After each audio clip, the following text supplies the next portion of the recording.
ఈరోజు ఈ వీడియోలో మనము ఎవరైనా యూఎస్ఏలో డిపోర్ట్ అయితే వాళ్ళకి ఎస్ఎస్ఎన్ బెనిఫిట్స్ వస్తాయా? అండ్ యూఎస్ఏని వాలంటీర్‌గా వదిలేసి వెళ్ళిపోయిన తర్వాత వాళ్ళకి ఎస్ఎస్ఎన్ బెనిఫిట్స్ వస్తాయా? అండ్ కొంతమంది కొద్ది రోజులు వేరే కంట్రీ లోపల స్టే చేస్తే వాళ్ళకి ఎస్ఎస్ఎన్ బెనిఫిట్స్ వస్తాయా? అండ్ సిటిజన్స్‌కి ఎలా? అండ్ గ్రీన్ కార్డ్ హోల్డర్స్‌కి ఎలా? సో, మొత్తం కూడా ఈ సోషల్ సెక్యూరిటీ బెనిఫిట్స్ ఏవైతే ఉంటాయో దాని గురించి అయితే ఈ వీడియోలో షేర్ చేద్దాం అనుకుంటున్నాను. సో, ఇంకెవరైనా కొత్తగా మన ఛానెల్‌ని చూస్తున్నట్లయితే తప్పకుండా సబ్స్క్రైబ్ చేసుకోండి. వీడియోని అయితే లైక్ చేయండి. ఎవరికైనా యూజ్ అవుతది అనుకుంటే షేర్ చేయండి. చూసిన ప్రతి ఒక్కరు ఒక చిన్న లైక్ ఇస్తే మనకి కొంచెం హెల్ప్ అవుతది అంతే. అలాగే సబ్స్క్రైబ్ కూడా చేసుకోండి. మనం ఈ ఇయర్ ఒక 1,00,000 సబ్స్క్రైబర్స్ అయితే అవ్వాలి. So, don't forget to subscribe. సరే ఇంకా మనం టాపిక్‌లోకెళ్తే యూఎస్ఏలో ఆల్మోస్ట్ మనకి శాలరీ వచ్చిన ప్రతిసారి కూడా ఎస్ఎస్ఎన్ ట్యాక్స్ అనేది కట్ అవుతూ ఉంటది. అంటే చాలా రకాల ట్యాక్సెస్ ఉంటాయి. అందులోపల కొన్ని నాన్ రిటర్న్ ట్యాక్సెస్ కూడా ఉంటాయి. అందులోపల మెయిన్‌గా వచ్చేసి ఏంటంటే ఈ ఎస్ఎస్ఎన్ ట్యాక్స్ ఒకటి. సో, ఇదేంటి అంటే ఇప్పుడు యూఎస్ఏలో కొంతమందికి వీక్లీ పేమెంట్ ఉంటది. కొంతమందికి బై వీక్లీ పేమెంట్ ఉంటది. ఇప్పుడు సాఫ్ట్‌వేర్ వాళ్ళకి, ఇప్పుడు మా హస్బెండ్ వాళ్ళకైతే బై వీక్లీ పేమెంట్ ఉంటది. అంటే మంత్లీ 2 టైమ్స్ పేమెంట్ వస్తది. ఇప్పుడు నాకనుకోండి మనం బయట వేరే చోట వర్క్ చేస్తున్న వాళ్ళకి మాత్రం వీక్లీ పేమెంట్ ఇస్తూ ఉంటారు. అంటే ఎవ్రీ వీక్ పేమెంట్ వస్తూ ఉంటది. సో, ఇలా పేమెంట్ వచ్చిన ప్రతిసారి కూడా ప్రతి పే చెక్‌లో కూడా టాక్సెస్ అనేవి కట్ అవుతూ ఉంటాయి. అందులోపల మెయిన్‌గా ఈ ఎస్ఎస్ఎన్ టాక్స్ అనేది కట్ అవుతూ ఉంటది. సో, ఈ ఎస్ఎస్ఎన్ మనీ రావాలి అంటే దానికొక క్రైటీరియా మ్యాచ్ అవ్వాల్సిందుంటది. సో, వాళ్ళకి మాత్రం ఎస్ఎస్ఎన్ బెనిఫిట్స్ అనేవి ఫ్యూచర్‌లో వస్తాయి. సో, ఇంకా ఈ సోషల్ సెక్యూరిటీ బెనిఫిట్స్ మన పీఎఫ్ లాగా ఐ మీన్ ఈవెన్ మనకి ఎవ్రీ మంత్ పెన్షన్ ఎలా అయితే వస్తూ ఉంటదో ఇండియాలో అలాగా ఇక్కడ ఈ ఎస్ఎస్ఎన్ బెనిఫిట్స్ అవి వస్తూ ఉంటాయి.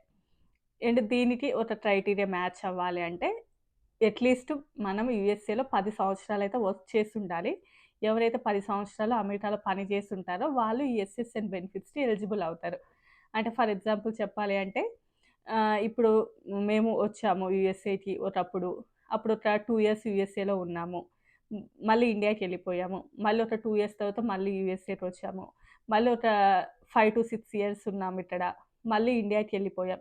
అంటే మాకు ఇప్పుడు 5 ఇయర్స్, ఒకప్పుడు 2 ఇయర్స్ అనుకోండి. ఇప్పుడు 7 ఇయర్స్ అయింది. మాకు ఎస్ఎస్ఎన్ బెనిఫిట్స్ వస్తాయంటే మాకేమి రావు. ఇన్ని సంవత్సరాలు మేము కట్టిన ఎస్ఎస్ఎన్ టాక్స్ లోపల ఒక్క రూపాయి కూడా మాకేమి రాదు. అండ్ ఎవరైతే కంటిన్యూ‌గా ఒక 10 ఇయర్స్ యూఎస్ఏలో వర్క్ చేసి ఇండియాకెళ్ళిపోతారో వాళ్ళకి ఎస్ఎస్ఎన్ బెనిఫిట్స్ వస్తాయి. ఇప్పుడు ఫర్ ఎగ్జాంపుల్ మేము ఒకప్పుడొచ్చాము. 2 ఇయర్స్ ఉన్నాము. మళ్ళీ ఇప్పుడు ఒక 5 ఇయర్స్ ఉన్నాము. మళ్ళీ ఫ్యూచర్ లోపల మళ్ళీ ఒక 3 ఇయర్స్ ఉన్నామనుకోండి. సో, ఆ తర్వాత కూడా మళ్ళీ మాకు ఈ ఎస్ఎస్ఎన్ బెనిఫిట్స్ వస్తాయి. అంటే కంటిన్యూ‌గా ఉండాల్సిన అవసరం ఏమి కూడా లేదు. మనం కొన్ని సంవత్సరాలు ఇక్కడ వర్క్ చేసి మళ్ళీ ఇండియాకెళ్ళి, మళ్ళీ వచ్చేసి మళ్ళీ ఇండియాకెళ్ళి, మళ్ళీ వచ్చి ఇక్కడ వర్క్ చేసామనుకోండి. ఓవరాల్ ఎప్పుడైతే 10 ఇయర్స్ కంప్లీట్ అవుతాయో ఆ తర్వాత మనం ఈ ఎస్ఎస్ఎన్ బెనిఫిట్స్‌కి ఎలిజిబుల్ అవుతాం. సో, ఇందులోపల ఏంటంటే ఎవరైతే యూఎస్ సిటిజన్స్ ఉంటారో సో, వాళ్ళకి మాత్రం వాళ్ళు యూఎస్ఏలో ఉన్నా అండ్ ఈవెన్ ఇండియాలో ఉన్నా అదెక్కడ ఉన్నా కూడా వాళ్ళకైతే ఈ ఎస్ఎస్ఎన్ బెనిఫిట్స్ అయితే వస్తాయి. ఎవరైతే యూఎస్ సిటిజన్స్ అవుతారో వాళ్ళకి మాత్రమే. అండ్ నెక్స్ట్ ఎవరైతే ఈ గ్రీన్ కార్డ్ హోల్డర్స్ ఉంటారో వాళ్ళకి కూడా ఏంటంటే వాళ్ళకి కూడా ఈ ఎస్ఎస్ఎన్ బెనిఫిట్స్ అనేవి వస్తూ ఉంటాయి. అంటే 10 ఇయర్స్ వర్క్ చేసిన తర్వాత ఎలిజిబుల్ ఎవరైనా కూడా వాళ్ళకి కూడా ఈ బెనిఫిట్స్ అనేది వస్తూ ఉంటాయి. అండ్ ఒకవేళ ఎవరైనా గూడా యూఎస్ సిటిజన్‌షిప్‌ని క్యాన్సిల్ చేసుకున్నారు అని అనుకోండి. వాళ్ళకి మాత్రం ఎలాంటి బెనిఫిట్స్ అనేవి రావు. ఈవెన్ గ్రీన్ కార్డ్ హోల్డర్స్ ఎవరైనా కూడా ఫార్మ్ సబ్మిట్ చేసి వాళ్ళు యొక్క పర్మనెంట్ రెసిడెన్స్ తీసేసుకున్నారు అనుకోండి. అప్పుడు కూడా వాళ్ళకి కూడా ఎస్ఎస్ఎన్ బెనిఫిట్స్ అనేవి రావు. అంత పిచ్చి వాళ్ళెవరుంటారు? ఎవరు క్యాన్సిల్ చేసుకుంటారు యూఎస్‌ని అంటే యూఎస్ సిటిజన్‌షిప్‌ని అండ్ గ్రీన్ కార్డ్‌ని అంటే కొంతమందికేంటంటే ఇంతకంటే పవర్‌ఫుల్‌గా కొన్ని కంట్రీస్ యొక్క పాస్‌పోర్ట్స్ ఉంటాయి కదా! సో, అవి కావాలి అనుకునే వాళ్ళు కొంతమంది తీసేసుకుంటారు. సో, వాళ్ళకి మాత్రం ఈ బెనిఫిట్స్ ఏమి రావు. అండ్ నెక్స్ట్ ఇప్పుడు ఎస్పెషల్లీ మనము ఇప్పుడు ఇక్కడ వర్క్ చేసాము. ఆల్మోస్ట్ ఒక 10 ఇయర్స్ వర్క్ చేసాం. 10 ఇయర్స్ కంటే ఒక్క రోజు తక్కువ వర్క్ చేసినా కూడా ఎలిజిబుల్ అయితే కాము. అట్‌లీస్ట్ 10 ఇయర్స్ వర్క్ చేస్తే మాత్రం ఎలిజిబులు. బట్ మనం ఇండియాకెళ్ళిపోదాం అని అనుకున్నాము. బట్ అది మీరు వాలంటీర్‌గా ఎళ్ళిపోయారా? లేదు అంటే డిపోర్ట్ అయ్యి ఎళ్ళిపోయారా? అనేది కూడా ఉంటది. ఇన్ కేస్ ఏదైనా ఈవెన్ వాళ్ళు గ్రీన్ కార్డ్ హోల్డర్స్ అయినా కూడా యూఎస్ఏలో ఈ మధ్య కాలంలో చాలామంది ఇండియన్స్ డిపోర్ట్ అవుతున్నారు. మన తెలుగు వాళ్ళు కాదులెండి గానీ నార్త్ ఇండియన్స్ చాలామంది ఒక 10 ఇయర్స్ యూఎస్ఏలో ఉండి, 15 ఇయర్స్, 20 ఇయర్స్ యూఎస్ఏలో ఉండి కూడా డిపోర్ట్ అయిన వాళ్ళున్నారు. సో, ఇన్ కేస్ అలా ఏదైనా యూఎస్ఏలో ఒక దాంట్లో ఇన్వాల్వ్ అయ్యి డిపోర్ట్ అయిన వాళ్ళు ఎవరైనా ఉంటే వాళ్ళకి మాత్రం ఎలాంటి బెనిఫిట్స్ రావు. అంటే అది క్రైమ్ చేసి రానియండి, అది వాటెవర్ ఇట్ ఈస్. ఎలా డిపోర్ట్ అయినా కూడా వాళ్ళకైతే బెనిఫిట్స్ అయితే రావు. బట్ ఎవరైతే వాలంటీర్‌గా అంటే వీసా స్టేటస్ అయిపోయి కానియండి, లేకపోతే ఓకే ఇంకా మేము మా హోమ్ కంట్రీకి వెళ్ళిపోతాం అనుకున్న వాళ్ళు ఎవరైతే ఉంటారో వాళ్ళకి మాత్రం ఈ బెనిఫిట్స్ వస్తాయి. అండ్ ఇందులోపల కూడా అన్ని కంట్రీస్‌కి వర్తించదిది. కొన్ని కంట్రీస్ ఏవైతే ఉంటాయో అంటే ఈ కంట్రీకి, ఆ కంట్రీకి మధ్యలో ఉంటాయి కదా! బైలాటరల్ ట్రేడ్ అని చెప్పేసి ఈవెన్ ఇంకా కొన్ని ఉంటాయి కదా! వాటిని బేస్ చేసుకొని ఉంటది. ఇప్పుడు ఇండియాకి, యూఎస్ఏకి మధ్యలో ఉన్నది కాబట్టి ఆహ్, ఇండియన్స్ ఎవరైతే ఉన్నారో వాళ్ళకి ఎస్ఎస్ఎన్ బెనిఫిట్స్ అనేవొస్తాయి. అలా కాకుండా కొన్ని కంట్రీస్‌కి, యూఎస్ఏకి ఎలాంటిది అలాంటి ట్రేడింగ్ అలాంటివేవి అయితే ఉండవో, ఆ కంట్రీస్‌కి మాత్రం ఎస్ఎస్ఎన్ బెనిఫిట్స్ అలాంటివేవి రావు. అంటే ఇప్పుడు ఈ కంట్రీలో ఉన్న వాళ్ళకి ఇంత ఇంపార్టెన్స్ ఉంది కాబట్టి, సో వీళ్ళు ఆ కంట్రీకొచ్చినా కూడా అంత ఇంపార్టెన్స్ ఉంటది అని చెప్పేసి. సో ఇన్ని కంట్రీస్ యూఎస్ఏలో వర్క్ చేశారు కాబట్టి, సో వాళ్ళకి కూడా ఈ బెనిఫిట్స్ అనేవి వస్తాయి అనేది. బట్ ఇప్పుడు ఈ ఇండియాకొచ్చేసారు అనుకోండి. బట్ యూఎస్ఏలో ఉన్న వాళ్ళకొచ్చినంతగా బెనిఫిట్స్ రావు. ఆల్‌మోస్ట్ ఒక 40% వరకు ఆ బెనిఫిట్స్ అనేవి తక్కువగా వస్తాయి. ఆల్రెడీ ఎట్లా వస్తాయి ఈ బెనిఫిట్స్ అదంతా కూడా ఒక వీడియోలో చెప్పాను. ఒక 1 ఇయర్ అయ్యి ఉంటది నేను ఆ వీడియో చేసి. ఒకవేళ చూస్తాను మన ఛానెల్‌లో ఉంటదిప్పుడు. కుదిరితే కింద ట్యాగ్ చేశాను. మీకు ఇంట్రెస్ట్ ఉంటే చూడండి. అంటే మన యొక్క సాలరీ లోపల హైయెస్ట్ పర్సెంటేజ్ ఎంత ఉంటదో దానిని డివైడెడ్ బై చేసేసి సో అలా ఇస్తారన్నట్లు బెనిఫిట్స్.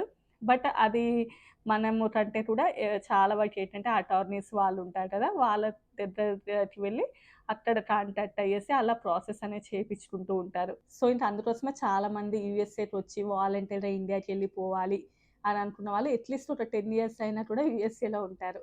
ఎందుకంటే ఆ తర్వాత వచ్చేటటువంటి బెనిఫిట్స్ ఏవైతే ఉంటాయో వాటితోటే ఇండియాలో హ్యాపీగా లైఫ్ లీడ్ చేయొచ్చు. అంటే అన్నీ ప్రాపర్ ప్లానింగ్ ప్రకారమే ఎళ్ళిపోతారు అది వేరే విషయం. బట్ కొంతమంది వీసా స్టేటస్‌ని బట్టి అండ్ ఇన్ని సంవత్సరాలే ఉంటది అది వేరే విషయం. బట్ ఇంకా వాంటెడ్ అంటే వీసా ఉన్నా ఇంకా మనం యూఎస్ఏలో ఇంకా సర్వే అవ్వచ్చు అని అనుకున్న వాళ్ళు కూడా మిడిల్‌లో ఎళ్ళిపోవాలి అనుకునే వాళ్ళు అట్‌లీస్ట్ 10 ఇయర్స్, 11 ఇయర్స్ స్టే చేసాక వెళ్ళిపోతారు. అట్‌లీస్ట్ వైఫ్ ఎళ్ళిపోయాక హస్బెండ్ అయినా కూడా ఉండడానికి ఇంట్రెస్ట్ చూపిస్తారు. ఎందుకంటే ఆ తర్వాత కొన్ని బెనిఫిట్స్ ఉంటాయి. సరే ఇంక అదంతా వేరే స్టోరీ. అండ్ ఇంకా కొంతమంది అనుకోవచ్చు మేము స్టూడెంట్‌గా యూఎస్ఏకొచ్చాము. వచ్చినప్పటి నుంచి ఇప్పటికి 10 ఇయర్స్ అయింది. ఇంక మేము ఇండియాకెళ్ళిపోవాలి. మాకు ఎస్ఎస్ఎన్ బెనిఫిట్స్ వస్తాయా అంటే మీరు ఎస్ఎస్ఎన్ మీద 10 ఇయర్స్ వర్క్ చేసుండాలి. ఇప్పుడు కొంతమంది ఇప్పుడు హెచ్4 వాళ్ళున్నారు అనుకోండి. వాళ్ళకి ఈఏడీ లేదు. సో, ఎలాంటి ఈఏడీ లేకుండానే వాళ్ళు కొద్ది రోజులు బయట అక్కడో, ఇక్కడో స్టోర్ లోపల వర్క్ చేశారు. అది యాక్చువల్‌గా ఇల్లీగల్ అండ్ ఎస్ఎస్ఎన్ మీద వర్క్ చేసినట్లు అవ్వదు. ఆల్రెడీ నీకు అమెరికా నుంచి గట్టి పర్మిషన్ వచ్చి నీకు ఎస్ఎస్ఎన్ వచ్చిన తర్వాత దాని మీద నువ్వు వర్క్ చేసి ఆ టాక్సెస్ అన్నీ నువ్వు ఎవరైతే పే చేస్తారో వాళ్ళకి మాత్రమే ఎస్ఎస్ఎన్ బెనిఫిట్స్ వస్తాయి. For example wife and husband ఇద్దరు యూఎస్ఏలో 10 ఇయర్స్ వర్క్ చేశారు అనుకోండి. 10 ఇయర్స్ తర్వాత ఇంకా వేరే కంట్రీకి వాళ్ళ హోమ్ కంట్రీకి వెళ్ళిపోయారనుకోండి. సో, అప్పుడు ఎవరి బెనిఫిట్స్ వాళ్ళకొస్తాయి. ఎందుకంటే ప్రతి పే చెక్ మీద మనకి ఎస్ఎస్ఎన్ ట్యాక్స్ కట్ అవుతూ ఉంటది. ఇండివిడ్యువల్‌గా కట్ అవుతూ ఉంటది. అంటే ఇప్పుడు ఫర్ ఎగ్జాంపుల్ నా ట్యాక్స్ నాకే కట్ అవుతూ ఉంటది. మా హస్బెండ్ ట్యాక్స్ మా హస్బెండ్‌కే కట్ అవుతది. సో, వచ్చేటటువంటి బెనిఫిట్స్ కూడా ఫ్యామిలీకి ఒకటి అని ఏమి ఉండదు. ఇలా ఎవరి బెనిఫిట్స్ వాళ్ళకైతే వస్తూ ఉంటాయి. అంటే మీరు ఎస్ఎస్ఎన్ మీద వర్క్ చేసి ఉండాలి.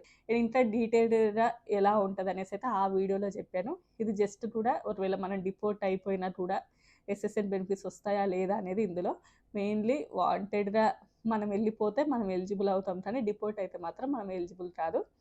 సో, ఇంతే అండి ఈ వీడియో. అండ్ 401(k) గురించి కూడా తెలుసుకోవాలంటే కామెంట్ చేయండి. ఫ్యూచర్‌లో ఆ వీడియో కూడా చేస్తాను. సో, ఇంతే నచ్చితే లైక్ చేయండి, షేర్ చేయండి, సబ్స్క్రైబ్ చేసుకోండి. By by.